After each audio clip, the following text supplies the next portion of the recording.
افطار پارٹیاں نہیں ہونی چاہیے، یہ سب 2 نمبری ہے. کوئی افطار پارٹیاں نہیں بھائی. افطاری کرواؤ کن کو؟ جنہیں کوئی نہیں کھلاتا، اور عزت سے کھلاؤ، لائن میں لگوا کے نہیں، سڑکوں پہ جمع کر کے نہیں. عزت سے کھلاؤ لوگوں کو جنہیں کوئی نہیں کھلاتا، جن کے گھر میں کھانے کو نہیں ہے.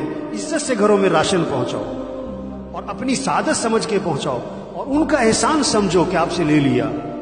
اپنا احسان سمجھ کے نہیں، یہ کہہ کر نہیں اب یہ تو نامی ہوئے، نہیں، عزت سے دو لوگوں کو.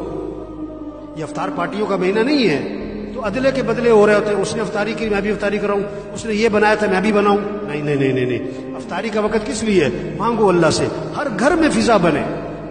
مستورات کو سمجھاؤ کہ افطاری جو ہے نا عصر سے پہلے کر لو جو کرنا ہے، عصر کے بعد قرآن پڑھو، ذکر کرو. افطاری سے 15-20 منٹ پہلے سب دسترخوان بیٹھ کے دعا مانگو، اللہ سے مانگو. اللہ خوش ہوتے ہیں. عرش اٹھانے والے فرشتوں سے اللہ فرماتے ہیں جب رمضان کا مہینہ شروع ہوتا ہے کہ اپنی اپنی عبادت چھوڑ دو، اب تمہارا ایک ہی کام ہے کہ روزے داروں کی دعاؤں پر آمین کہتے رہو.